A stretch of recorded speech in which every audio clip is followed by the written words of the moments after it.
নামঘৰলৈ যাবলৈ ইয়াৰ পৰা ৰেডি আৰু আপোনালোকক এজন বিশেষ ব্যক্তিৰ লগত পৰিচয় কৰাই দিম। ভিডিঅ'টো চাই থাকিব শেষলৈকে।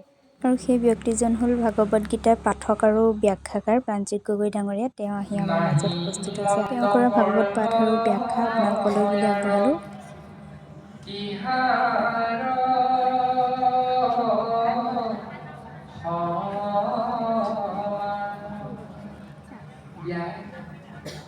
তুমি বিনা কাৰণত পশু পক্ষীবিলাকক হত্যা কৰিলেহে যে মনুষ্য নামৰ জীৱৰ মংগল হ'ব, এনেকুৱা কিছুমান অন্ধবিশ্বাসৰ ভাৱনা তুমি 4 বেদ 14 শাস্ত্ৰ 17 পুৰাণ ধৰ্ম বুলি কৰ্মবিলাকত তুমি লিখিত ৰূপত প্ৰকাশ কৰিলা। জাতকৈ আৰু বেয়া কৰ্ম দ্বিতীয়তা নাই দিয়া।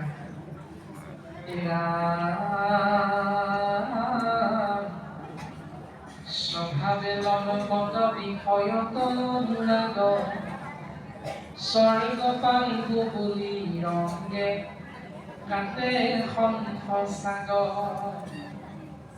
কলিৰ মনমতি মনুষ্যই স্বাভাৱিকতে বিষয়, স্বাভাৱিকতে লম্পট।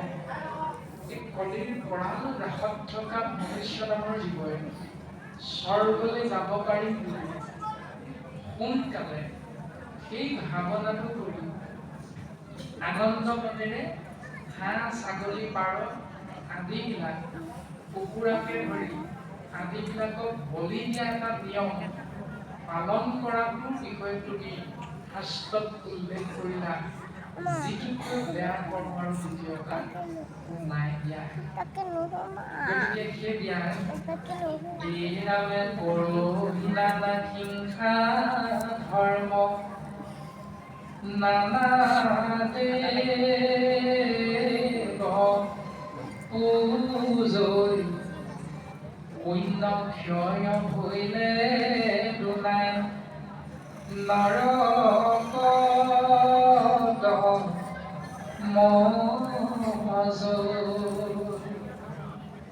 অতি সোনকালে স্বৰ্গলৈ যাব পাৰিম।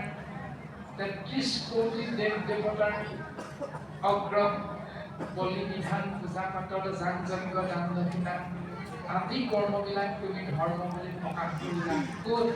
4 বেদ 14 শাস্ত্ৰ 17 পুৰাণ। গতিকে ধ্যান তোমাক আমি কওঁ শুনা, এইৰামে নকলা প্ৰখ্যাত কৰি কৃষ্ণ কীৰ্তন প্ৰকটি কহিলা তুমি আনহে ধৰ্ম। তুমি অন্য দেৱতাক সেৱা কৰা, জ্ঞান কৰ্ম সেই মাৰ্গটোতে আশ্ৰয় কৰি জীৱৰ কল্যাণ হ'ব বুলি প্ৰকাশ কৰা সেই নীতি নিয়মবিলাক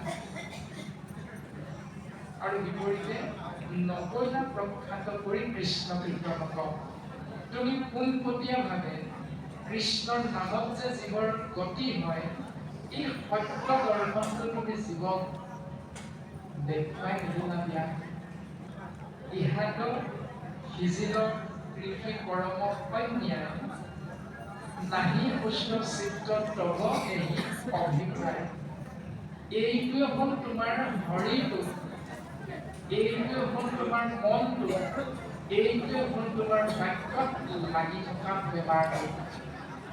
আৰু এই বেমাৰটোৰ ঔষধ তোমাক যদি লাগে দিয়া, তোমাক মই ঔষধটো দিম, তোমাৰ বেমাৰ সোনকালে ভাল হ'ব।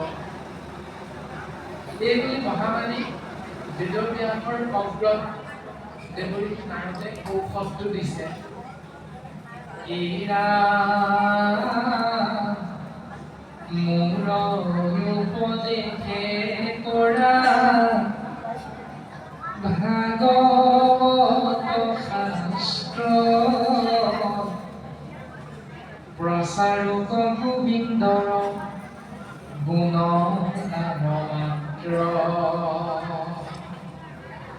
তুমি আকৌ এবাৰ শাস্ত্ৰ লিখা, যাৰ নাম হ'ব শ্ৰীমদ ভাগৱত, য'ত নাথাকিব বিভিন্ন দেৱ দেৱতাক পূজা কৰা, বিভিন্ন দেৱ দেৱতাৰ অগ্ৰত বলি বিধান দিয়া, যাগ যজ্ঞ কৰা, পূজা পাতল কৰা, দান দক্ষিণা কৰা আদি নীতি নিয়মবিলাক য'ত নাথাকিব, থাকিব কেৱল গোবিন্দৰ গুণগান।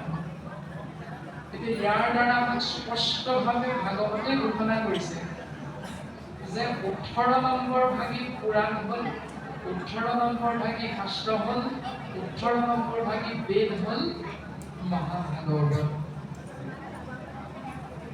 য'ত কেৱল কৃষ্ণ নাম প্ৰকাশ হৈছে।